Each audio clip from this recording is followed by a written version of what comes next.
I'm Margaret Wilson, but everyone calls me Maggie. At 67, I never expected to be excluded from Christmas by my own son. There it was on my phone. A group text from Brian announcing a young and fun Christmas at his new house. "No old folks this year," he wrote, as if I was some dusty ornament to be stored away. My hands trembled as I read it twice, making sure I understood. The family chat fell silent, waiting for my response. What I typed next stunned everyone, including myself. That text changed everything about our family's future. Before I tell you how this all unfolded, drop a comment letting me know where you're watching from. If you've ever felt pushed aside by family, hit that like button. Subscribe to join our community of people who refuse to be sidelined in their own lives. Now, let me take you back to where this all started. Robert and I were married for 42 years before cancer took him 5 years ago. We raised our children in a home filled with laughter, tradition, and the occasional necessary discipline. Robert was the steady hand, the quiet voice of reason, while I was the emotional heart of our family. Together we balanced each other perfectly, or at least that's what I believed until I had to navigate family life alone. Our son Brian, now 38, was always the ambitious one. Even as a child, he organized the neighborhood kids into elaborate business schemes, a lemonade stand with multiple locations, a leaf raking service with different pricing tiers. Robert and I used to joke that he'd be CEO by 30. We weren't far off. Brian works as an executive at a tech company, married Melissa, a marketing director, 12 years ago. And they have 2 children, Emma, who's 10 and loves competitive swimming, and Liam, who's 8 and already showing his father's entrepreneurial spirit with his own YouTube channel reviewing toys. Sarah, our daughter, took a different path. At 35, she's an elementary school teacher with a gentle soul much like her father's. She married David, an architect, 9 years ago, and they have 6-year-old Noah, who's been diagnosed with mild autism. Sarah has always been more sensitive to others' feelings, more attuned to emotional undercurrents. But she also tends to follow Brian's lead in family matters, a dynamic established in childhood that never quite shifted. Christmas was always my domain. Even after Robert passed, I maintained our traditions, the special ornaments I'd collected for each family member every year, the Christmas Eve dinner with Robert's secret recipe eggnog, the cinnamon rolls on Christmas morning. Each year, I'd transform our home into a winter wonderland that the grandchildren looked forward to. I coordinated gifts, managed the chaos of multiple family schedules, and made sure everyone had their favorite holiday foods. I tried not to be the stereotypical intrusive mother-in-law or grandmother. I offered to babysit when needed but didn't impose. I kept up with technology so I could text with the grandkids and video chat when visits weren't possible. I made sure my home was child-friendly without becoming a shrine to toys. I thought I was striking the right balance.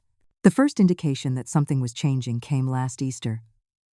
I overheard Melissa talking to her sister in the kitchen while I was in the adjoining laundry room, folding napkins for dinner. "Maggie's just so traditional," Melissa was saying, sighing dramatically. "Everything has to be done her way. The same recipes, the same decorations. It's like living in a time capsule whenever we visit." "Have you talked to her about it?" her sister asked. "What's there to say? She's stuck in her ways. Brian says that's just how it is with old people. They can't adapt." Old people. The words stung like a slap. I was 67, not 97. I still worked part-time at the library. I took yoga classes. I had an Instagram account, for heaven's sake. After that conversation, I made even more effort to show I could adapt. I researched current trends. I asked Brian and Melissa for podcast recommendations. I surprised the family by suggesting we try a trendy new fusion restaurant for Sarah's birthday instead of our usual steakhouse. The response was patronizing approval, as if I were a child who had finally managed to tie my own shoes. "Look at Mom, being all modern," Brian had said, raising his eyebrows at Sarah, who smiled uncomfortably. Despite my efforts, I sensed myself being increasingly sidelined. Family decisions were made without my input. My suggestions were acknowledged, but rarely implemented. My role seemed to be narrowing to holiday host and occasional babysitter. But nothing prepared me for that text message about Christmas. It was a Tuesday morning in early November when my phone chimed with the group text. I was enjoying my morning coffee, planning my day around a library shift and picking up some groceries. Normal, mundane activities that suddenly froze as I read Brian's message. Hey everyone! Melissa and I are excited to host Christmas at our place this year. We're thinking of changing things up. Young families only for a different vibe. No old folks this year. We want to create some new traditions with the kids. Our place is pretty small anyway, and we figured Mom might appreciate the break. Thoughts? I stared at the screen, coffee growing cold beside me. No old folks this year. The words echoed in my head, each repetition more painful than the last. I wasn't just being sidelined. I was being explicitly excluded. From Christmas. By my son. The responses started coming in. David, Sarah's husband, sent a thumbs-up emoji. Melissa's brother and his wife, who had recently had twins, replied with enthusiasm. Sarah was noticeably silent at first, then finally wrote, "Sounds fun, but is Mom okay with this? It's her first Christmas not hosting in forever." Brian's response was swift. Already talked to her about it. She's fine with a break. This was an outright lie. We had not discussed any such thing. The realization that my exclusion had been planned and discussed behind my back felt like a physical blow. I set my phone down and walked to the window, looking out at the maple tree Robert and I had planted when we first bought this house. Its leaves were turning golden, falling gently to the ground in the November breeze. Memories flooded back. 42 Christmases in this house. The year Brian was 5 and insisted on hanging all the ornaments on the lowest branches. The Christmas when teenage Sarah brought home her first boyfriend for holiday dinner and Robert had been so sweetly protective. The last Christmas with Robert, when he was too weak to help with the tree but sat in his armchair directing operations with a smile despite his pain. And now, suddenly, I was too old to be included. Too old to be part of my own family's Christmas. I returned to my phone and saw more messages had arrived. Melissa was detailing plans for a Pinterest-perfect holiday. Brian was suggesting a secret Santa for adults to keep costs down.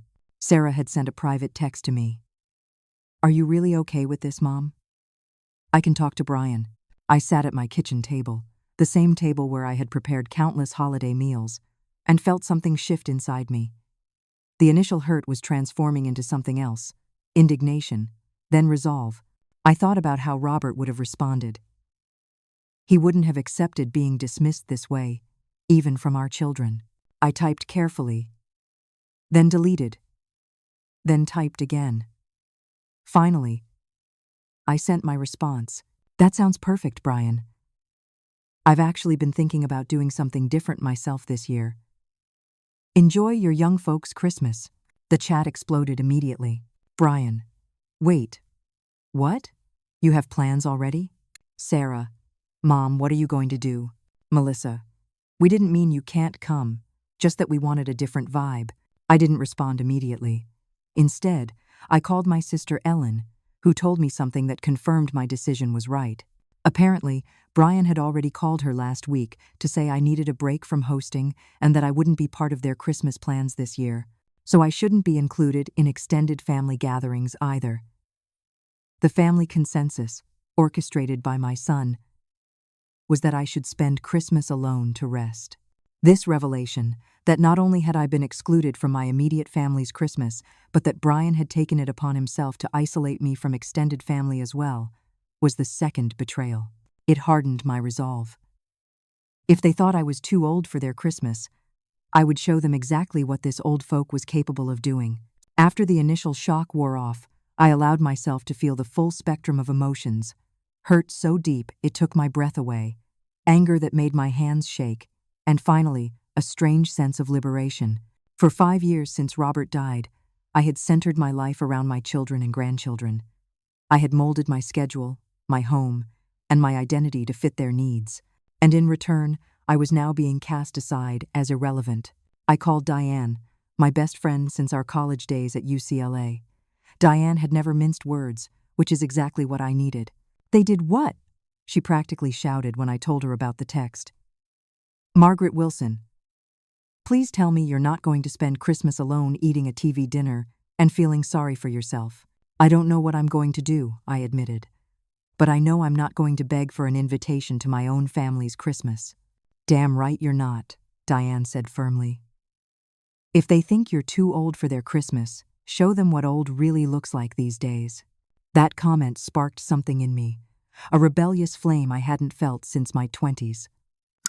What would it look like to have a Christmas that wasn't centered around my role as mother and grandmother?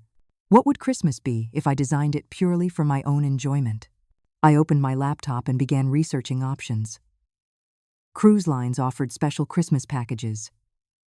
There were all-inclusive resorts with holiday themes, European Christmas markets, mountain lodges, beach retreats. The possibilities were dizzying and exciting. The next day at my Silver Sneakers exercise class, I mentioned my situation, somewhat hesitantly at first. The response was overwhelming. Patricia, who led our group stretches, had been uninvited from her daughter's Thanksgiving the previous year because her son-in-law wanted to watch football without commentary from the peanut gallery. Helen had been asked not to attend her grandson's birthday because her daughter felt she overstimulated the children with too many hugs. Judy's son had moved Christmas to his in-laws' house 2 states away, informing her of the change only after all plans were finalized. I wasn't alone. Far from it. "We should do something together," Patricia suggested during our cool-down. "Why should we all sit home alone while our children decide we're inconvenient?" The idea took root immediately. By the end of class, the Golden Girls Christmas Club was born, with me, Diane, Patricia, Helen, and Judy as its founding members. We agreed to meet that weekend to discuss options. That evening, I did something I'd never done before. I looked at the special account I had maintained since Robert's life insurance payout, money I had been saving for emergencies.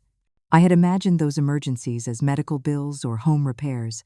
It had never occurred to me that being discarded by my own children would qualify.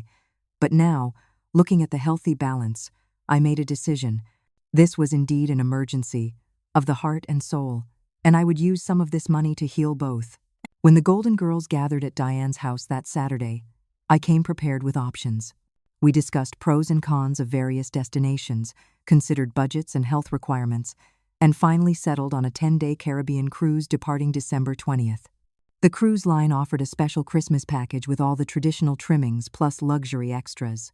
There would be gourmet meals, entertainment, dancing, shore excursions to tropical islands, and no dishes to wash or family tensions to navigate. I called the cruise line that afternoon and booked 5 balcony cabins, a splurge none of us had ever allowed ourselves. When I hung up the phone, I felt a curious mixture of terror and exhilaration. I had just committed thousands of dollars to spending Christmas away from my family for the first time in my life. What had I done? The answer came in an unexpected form. Sarah called that evening. Her voice tentative. "Mom, I just wanted to check on you. You haven't responded to any messages in the group chat since, well, you know. I've been busy making my Christmas plans," I said, surprised by the steadiness in my voice. "About that? What exactly are you planning to do?" Sarah's tone made it clear this was no casual inquiry. She had been deputized to gather intelligence. "I'm going on a cruise with Diane and some friends from my exercise class," I said. "We leave December 20th. And return December 30th. There was a long silence. A cruise? But what about family Christmas? What about the kids? They'll miss you. The third betrayal came in this moment. The realization that Sarah wasn't calling out of concern for me, but to find a way to manage the situation for Brian's sake. The knowledge hurt, but it also strengthened my resolve. "I'm sure they'll have a wonderful time at the young folks' Christmas," I replied. "And I'll have a wonderful time on my cruise. It works out perfectly for everyone, just like Brian wanted." Brian called the next morning. I could hear the forced casualness in his voice. "Hey, Mom, how's it going? Sarah mentioned you're thinking about a cruise for Christmas?" "Not thinking about it. I've booked it. Paid in full. Non-refundable," I replied, arranging flowers in a vase as we spoke, a small act of normalcy that helped me maintain my composure. "Wow, that's a big decision to make so quickly," Brian said, his tone shifting to the one he used when he thought someone was being irrational. "You know you're always welcome at our place for Christmas. The no old folks thing was just a joke." Melissa and I thought it would be fun to change things up. But of course, we want you there. That's kind of you, Brian. But as I said in the group chat, I've been thinking about doing something different myself. This cruise is perfect timing. Mom, be reasonable. The kids are expecting their grandmother at Christmas. It's tradition. I set down the flowers and gripped the phone tighter. Traditions change, Brian. You made that very clear in your message. I'm simply adapting. Like you wanted. The conversation continued in circles, with Brian becoming increasingly frustrated as his usual tactics, guilt, appeals to tradition, subtle suggestions that I was being selfish, failed to move me. Finally, he resorted to directness. Is this because of what I said in the text? Are you punishing us over one thoughtless comment? I'm not punishing anyone, Brian. I'm making choices about how I want to spend my holiday just as you did. Now, I need to go. I have a hair appointment in 20 minutes. I ended the call and sat down, hands shaking slightly. Standing up to Brian had never been my strong suit. After Robert died, I had fallen into the pattern of acquiescing to Brian's decisions to keep the peace. This new assertiveness felt foreign, but necessary. Sarah arrived at my doorstep 2 days later, concern etched on her face. Unlike Brian's transparent manipulation, Sarah's worry seemed more genuine. We sat in my living room, the same room where her children had opened countless Christmas presents. Mom, I'm worried about you, she began. This isn't like you, booking cruises on impulse, shutting out family at Christmas. I'm not shutting anyone out, Sarah. Brian explicitly said he wanted a Christmas without old folks. I'm respecting his wishes while taking care of myself. What's concerning about that? Sarah fidgeted with her wedding ring, a habit when she was uncomfortable. He didn't mean it that way. You know, Brian sometimes speaks without thinking. And people sometimes make decisions without considering everyone's feelings, I countered gently. Like planning a family Christmas that excludes certain family members. We just thought you might enjoy a break from hosting, Sarah said weakly. Then you could have offered to host while including me. Instead, Brian made it clear I wasn't welcome, and you said nothing to contradict him. Sarah looked down, acknowledging the truth of my words. I should have said something right away.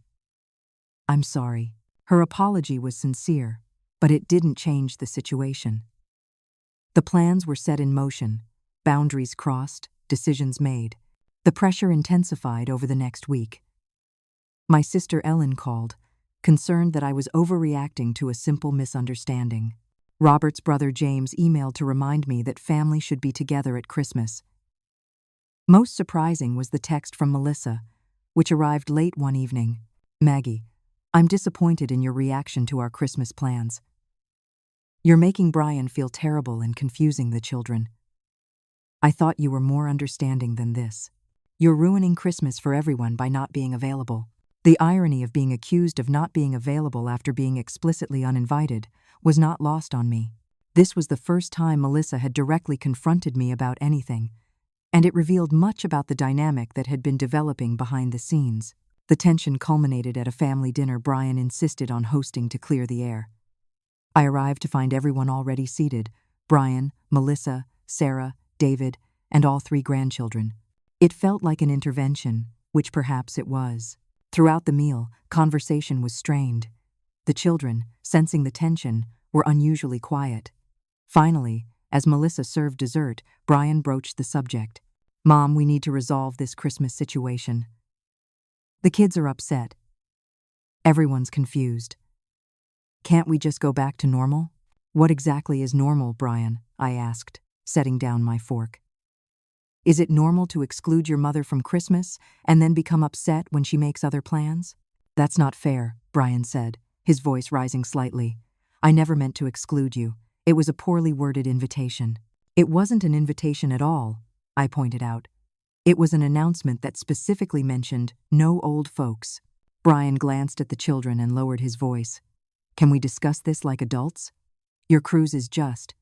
It's selfish, Mom. What about your responsibilities as a grandmother? And there it was, the 4th betrayal. The revelation that in Brian's mind, my role as grandmother superseded my identity as an individual with feelings and choices of my own. I was expected to be available on demand, regardless of how I was treated, because grandmother was my only remaining valuable function. I looked around the table at the faces of my family.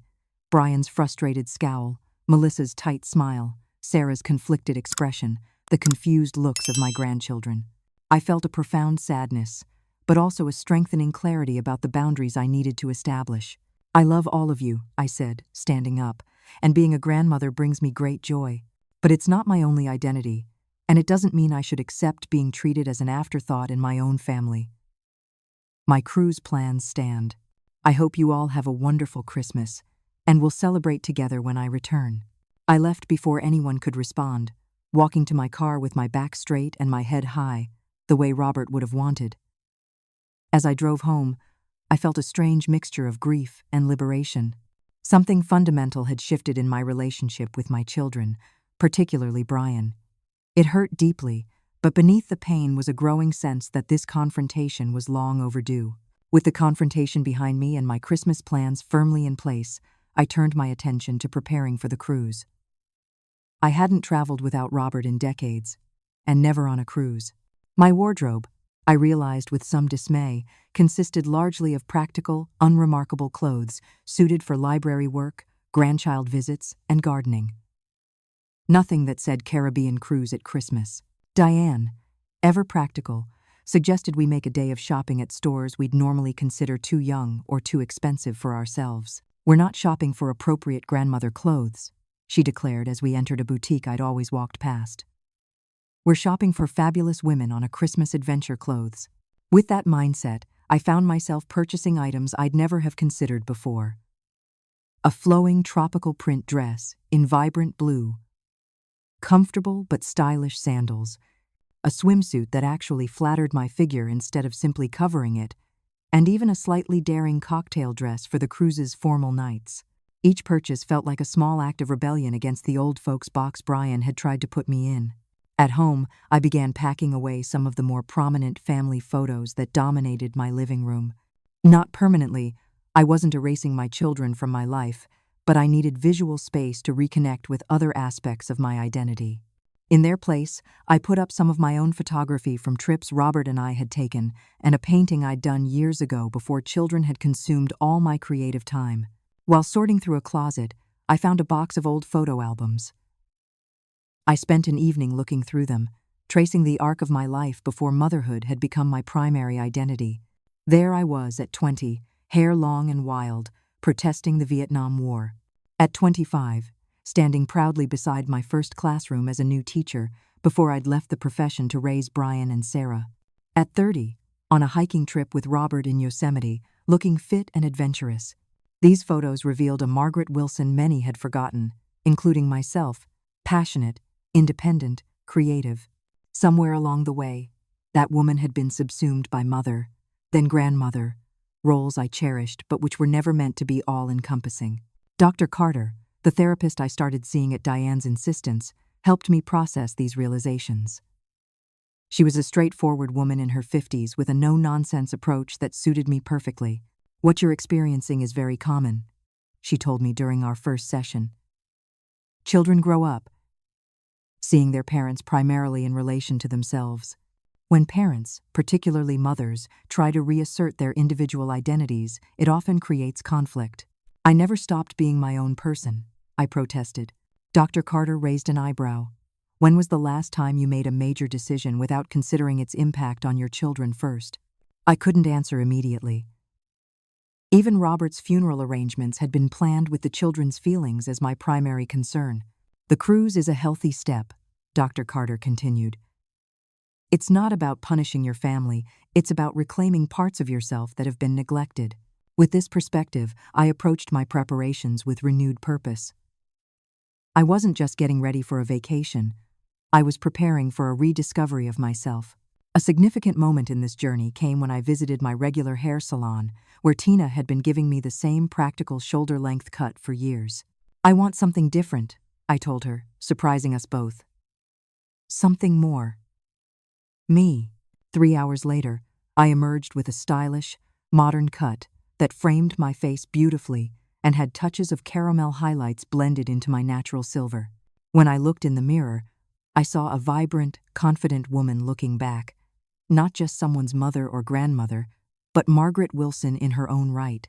My neighbor Josh, a 30-something graphic designer who had always been friendly but distant, did a double take when he saw me bringing in groceries the next day.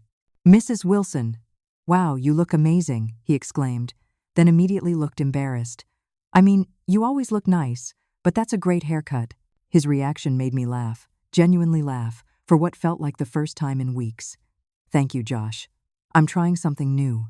This led to a conversation about my cruise plans, during which Josh offered to collect my mail and keep an eye on my house while I was gone. "My mom lives across the country," he explained. "I know how hard the holidays can be when family stuff gets complicated." Support came from unexpected quarters. My book club friends expressed admiration for my adventure. The librarians I worked with shared their own stories of family holiday tensions, and even my doctor commented approvingly on my lowered blood pressure at my pre-travel checkup. "Whatever you're doing, keep doing it," he advised. As Christmas approached, my excitement was tempered by natural anxiety.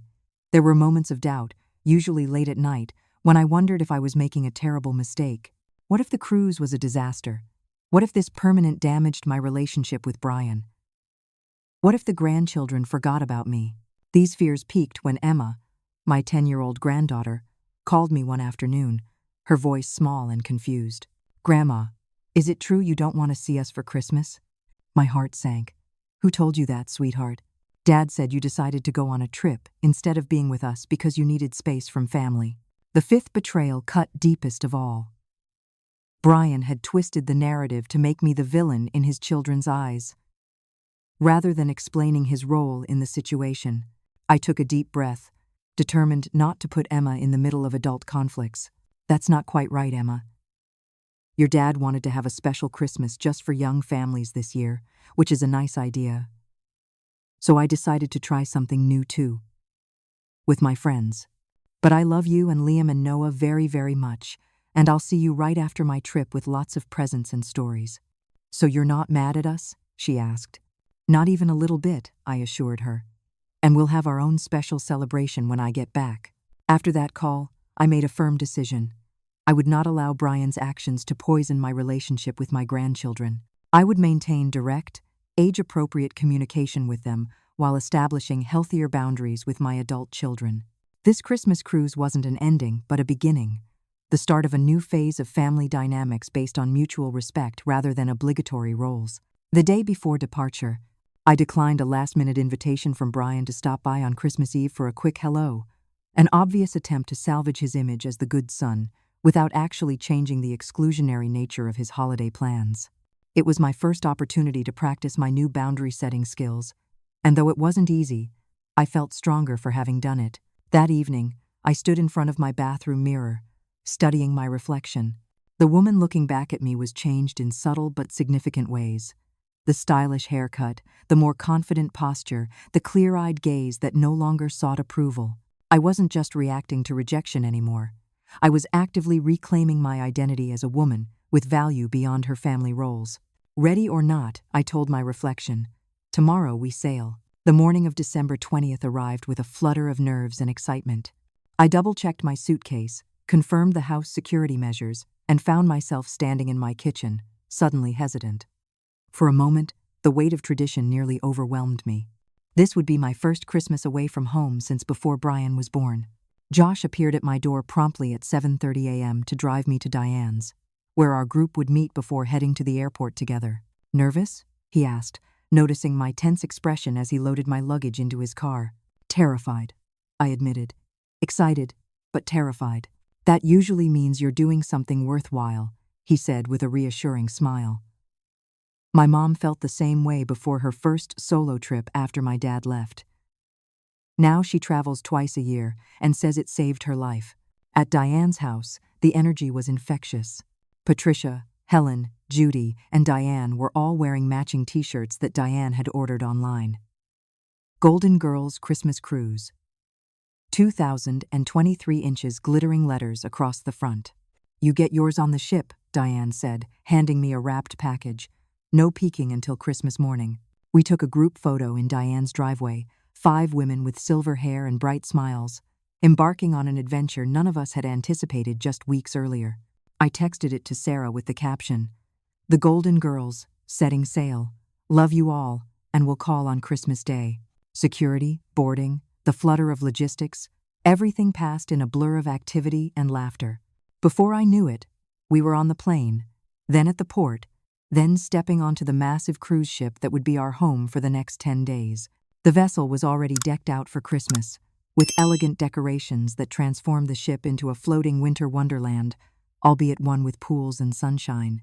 Our cabins exceeded my expectations, spacious, comfortable, with private balconies overlooking the ocean. After settling in, we met for a welcome dinner in one of the ship's upscale restaurants. Sitting at that beautifully appointed table, watching the shoreline recede as we pulled away from port, I felt a weight lifting that I hadn't fully acknowledged was there. "To new adventures," Diane said, raising her glass of champagne. "To choosing joy," added Patricia. "To showing them what old folks can do," Helen said with a wicked grin that made us all laugh. That first evening set the tone for what would become a transformative journey. Without cooking, cleaning, mediating family tensions, or managing everyone else's experience, I found myself actually enjoying the holiday preparations. I attended a gingerbread house workshop without having to worry about keeping grandchildren from eating the decorations. I sat through a Christmas concert without shushing restless children. I browsed the ship's boutiques for gifts at my own pace, without checking my watch for the next family obligation. The freedom was intoxicating.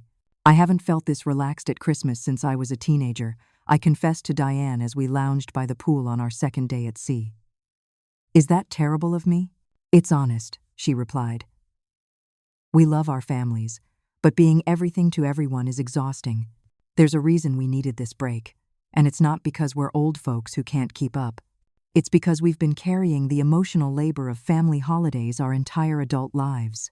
On the evening of December 23rd, I met Frank Sullivan at the ship's dessert buffet.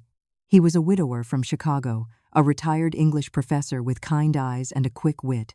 When he discovered I was part of the Golden Girls group that everyone on board was talking about, our matching shirts and exuberant enjoyment of activities had made us minor celebrities. He asked if he could join us for the Christmas Eve dinner. "My kids are skiing in Colorado this year," he explained. Said they needed a change of pace after years of traditional family gatherings.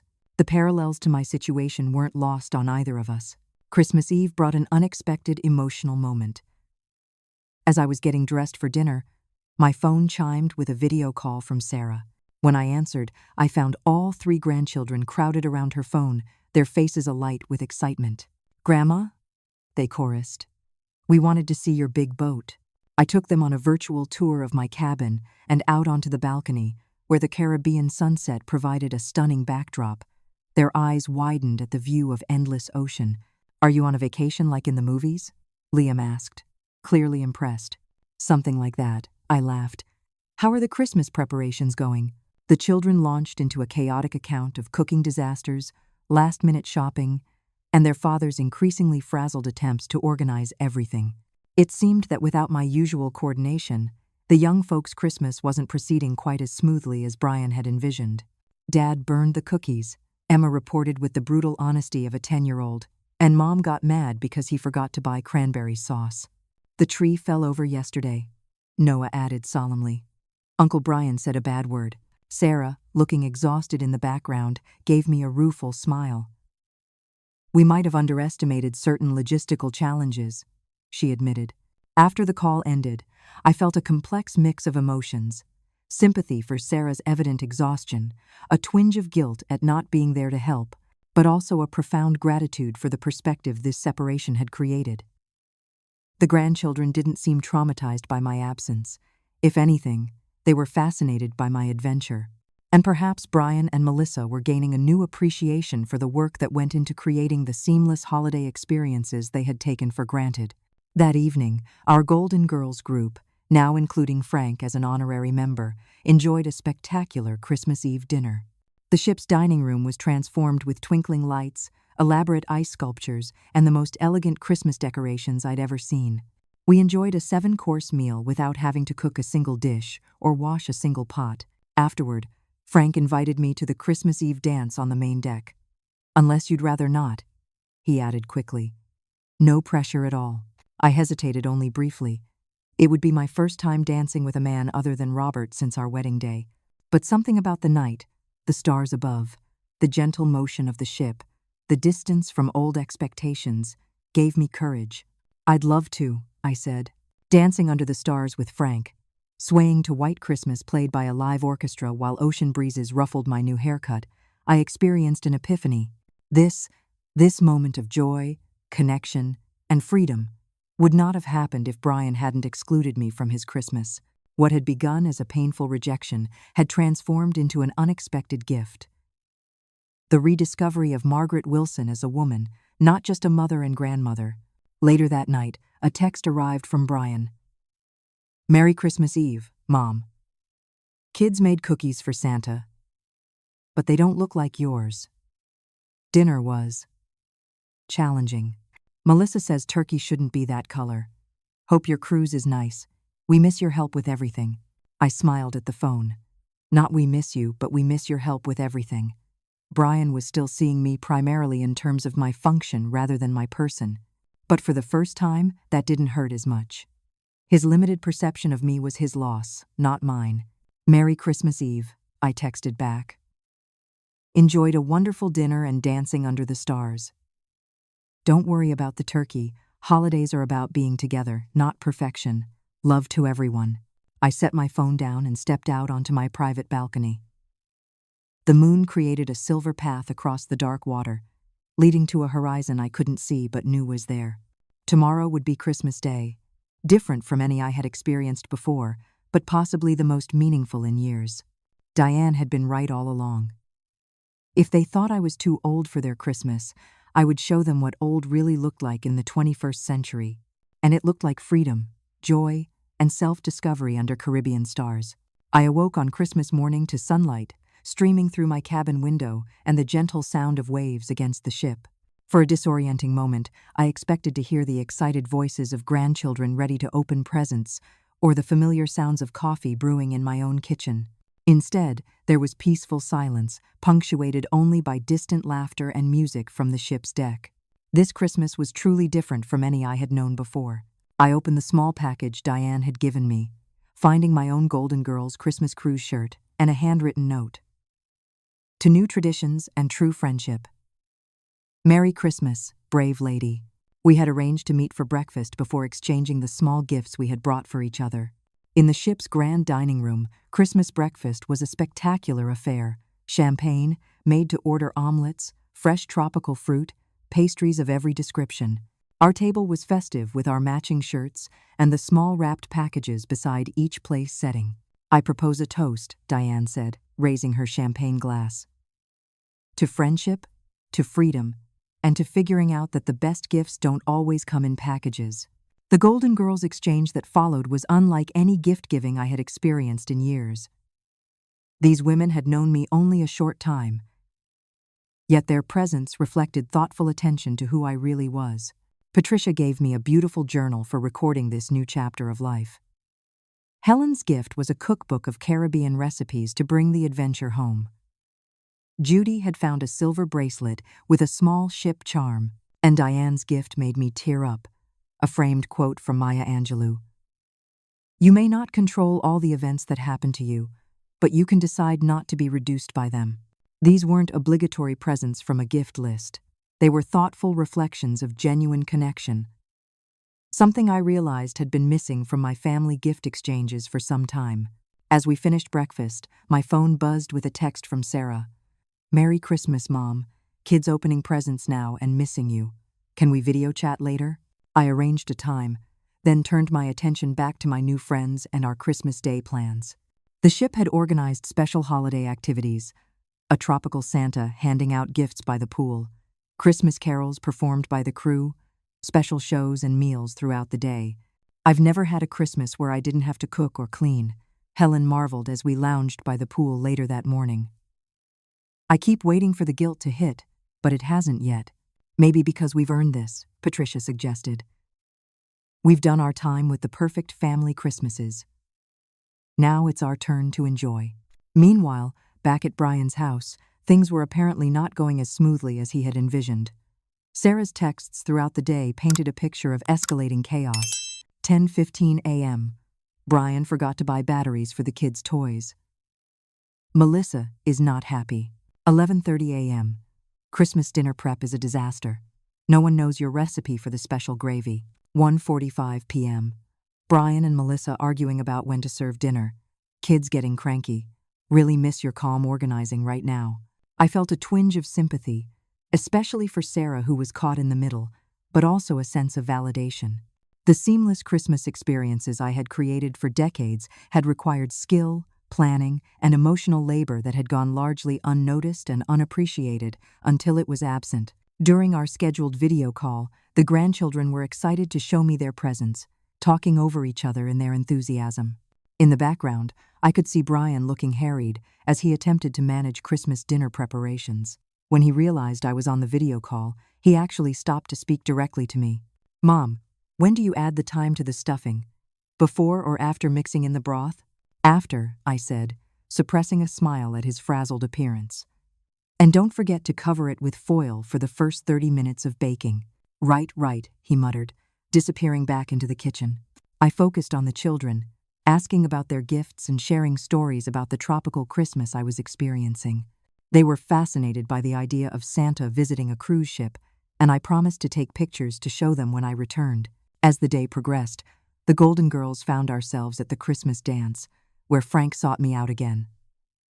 "Merry Christmas, Maggie," he said, using the nickname I'd told him I preferred. "May I have the honor of a Christmas dance?" Dancing with Frank for the second time, I found myself sharing stories about Robert, about my children, about the complex emotions of this unusual Christmas. "My wife died 7 years ago," Frank told me as we swayed to Have Yourself a Merry Little Christmas.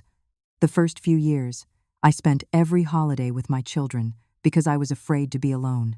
But it wasn't really working. I was there physically, but still lonely in a fundamental way. It took courage for me to start building my own life again." "Is that what I'm doing?" I asked. "Building my own life?" "I think so," he said with a gentle smile. "And from where I'm standing, you're doing a magnificent job of it." Later that evening, Brian called, not texted, but actually called. His voice sounded different, humbled, perhaps even a little contrite. "Merry Christmas, Mom," he said. I just wanted to check in and see how your cruise is going." "It's wonderful," I replied honestly. "How was dinner?" He sighed heavily. "Let's just say it wasn't up to your standards." Nothing was ready at the same time. The turkey was dry, and we forgot to put out half the side dishes until after everyone was finished eating. He paused. "It wasn't the same without you. Not just the cooking, but everything." It was the closest thing to an acknowledgement of his mistake that I had heard from Brian. Not quite an apology, but a recognition that my contributions to family gatherings went beyond mere function. "Family holidays take practice," I said, choosing not to press the point. "You'll get better at it." "Maybe," he said, then added unexpectedly, "or maybe next year we should rethink things." After we hung up, I joined the others for the late-night Christmas buffet on the main deck. Under a canopy of stars, with the warm Caribbean breeze ruffling our hair, the Golden Girls and Frank toasted to Christmas and to each other. "To new traditions," Diane proposed. "And self-respect," added Patricia. "To unexpected friendships," Frank said, smiling at me. "To answering fast when someone says, 'No, old folks,'" I concluded, raising my glass higher. As midnight approached, I stood at the ship's railing with Frank, watching the moon's reflection on the dark water. "I never imagined my Christmas would look like this," I admitted. "Are you sorry?" he asked. I considered the question seriously. Was I sorry to be missing the traditional family Christmas? Did I regret my decisive response to Brian's exclusion? "No," I said finally. "I'm not sorry at all. This experience has been a gift I didn't know I needed. I'm reconnecting with parts of myself I had forgotten existed." Frank's hand covered mine on the railing, warm and reassuring. "The best journeys often begin with a push we didn't expect or want," he said softly. "But what matters is where they lead us." As Christmas Day drew to a close, I realized I had experienced something rare and precious, a holiday focused on joy rather than obligation, on genuine connection rather than performance. on my own happiness rather than managing everyone else's experience. It wasn't a rejection of my role as mother and grandmother, but an expansion beyond those roles to reclaim the fullness of my identity. And for that unexpected gift, I had Brian's thoughtless text to thank. The remaining days of the cruise passed in a blur of excursions, sunset dinners, and deepening friendships. By the time we docked on December 30th, I had a deep golden tan, a collection of island souvenirs for my grandchildren, and a profound sense of peace about the changes taking place in my life. The Golden Girls parted at the airport with emotional hugs and firm plans for regular meetups. We had shared something transformative that had bonded us beyond ordinary friendship. Frank and I exchanged contact information with tentative plans to meet for dinner after the new year, not quite a date, but definitely more than casual acquaintance. "This isn't goodbye," Diane assured me as we hugged farewell. "It's just intermission." Josh met me at the airport, his eyes widening at my tan and the noticeable changes in my demeanor. "Mrs. Wilson, you look like a different person," he exclaimed as he loaded my luggage into his car. "I feel like a different person," I admitted. "Or maybe more like myself than I have in years." At home, evidence of my family's conflicted feelings awaited me. Several deliveries had arrived in my absence: an elaborate flower arrangement from Brian and Melissa, a gift basket from Sarah and David, a handmade card from the grandchildren. Attempts at reconciliation, perhaps, or guilt offerings. I appreciated the gestures while recognizing them for what they were. I had barely unpacked when Sarah arrived, alone, bearing a coffee and a tentative smile. "Welcome home, Mom. We missed you." We settled in my living room, the scene of so many family gatherings over the years. Sarah noticed the subtle changes immediately: the rearranged photos, the new throw pillows, the travel books on the coffee table. "You've been redecorating," she observed. "Just refreshing things a bit," I replied. "How was the rest of your Christmas?" Sarah's account confirmed what Brian's call had suggested. Their young folks' Christmas had been chaotic, stressful, and ultimately disappointing. Without my organizational skills and emotional management, tensions had flared between Brian and Melissa. The children had become overtired and cranky, and the carefully curated perfect Christmas had devolved into a series of meltdowns and recriminations. "Brian bit off more than he could chew," Sarah concluded, "and I think he knows it now." She hesitated, then added, "He also knows he hurt you, Mom. He's just not very good at admitting when he's wrong."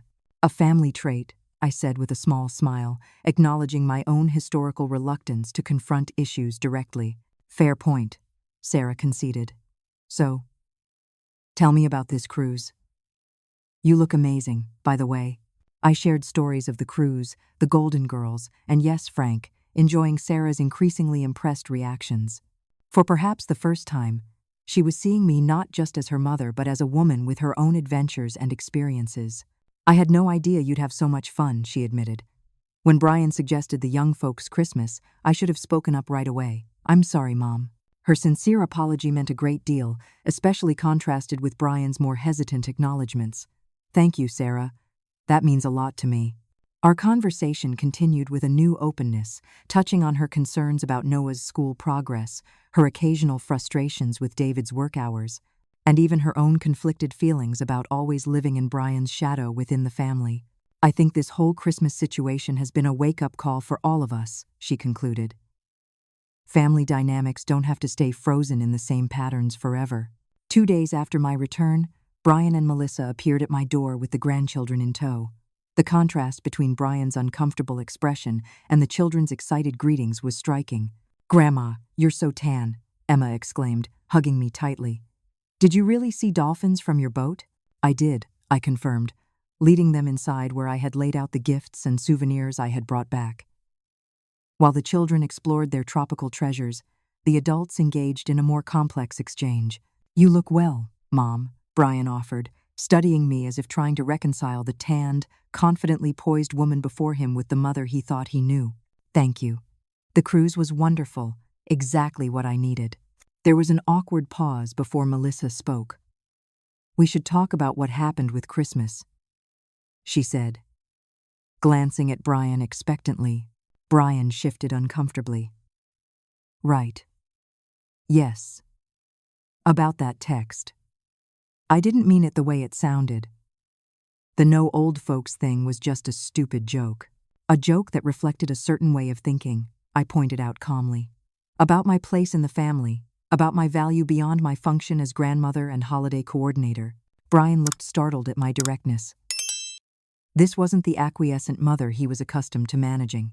I never meant to suggest you don't have value beyond that, he protested. Intentions and impact are different things, I said, using one of Dr. Carter's phrases. The impact was that I felt excluded, diminished, and taken for granted. And when I made other plans in response, the expectation seemed to be that I should drop everything and come anyway, because my feelings were less important than maintaining the family structure as you envisioned it. Brian opened his mouth, closed it, then tried again. When you put it that way, it sounds pretty bad. It was pretty bad, I agreed. But it's also led to some important realizations for me, so, in an odd way, I'm grateful for it. This frank conversation might have continued, but the children's excited voices interrupted as they discovered more gifts. The moment shifted, but something fundamental had changed. I had spoken my truth clearly, without anger but with firm conviction, and Brian had actually heard me. As the afternoon progressed, I noticed another significant shift. Sarah, who had arrived shortly after Brian, was no longer deferring to him in family conversations as she typically did. When Brian made a dismissive comment about my plan to join a photography club, Sarah immediately contradicted him. I think it's great that Mom is exploring her interests, she said firmly. She supported all of ours for decades. Brian looked surprised at his sister's uncharacteristic opposition, but he didn't argue. My third ally had emerged from an unexpected quarter, Sarah, finding her own voice just as I was reclaiming mine.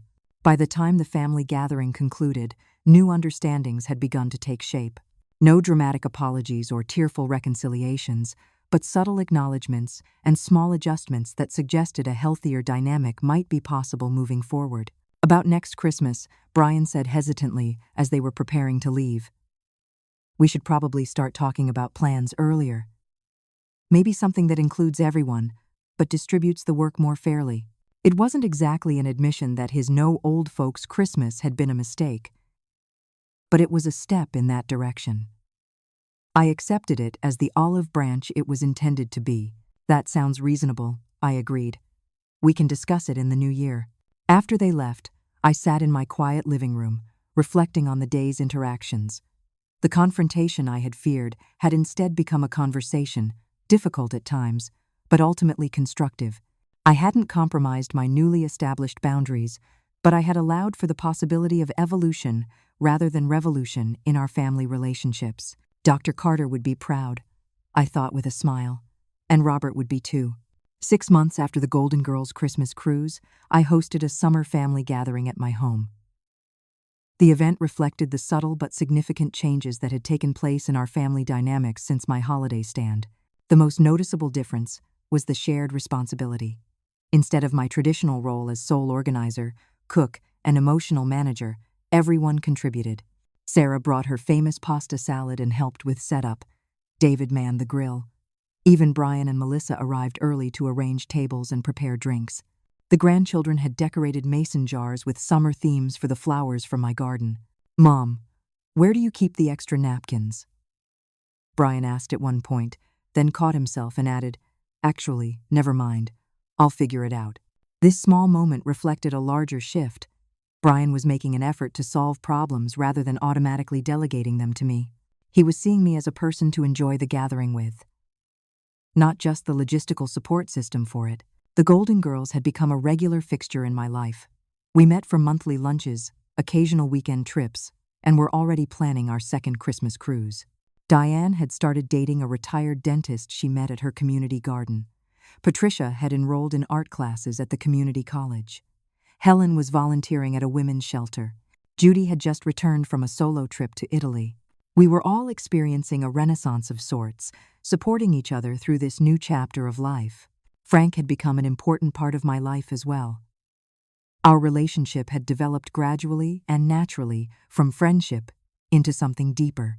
He respected my independence while offering companionship that enriched rather than complicated my life.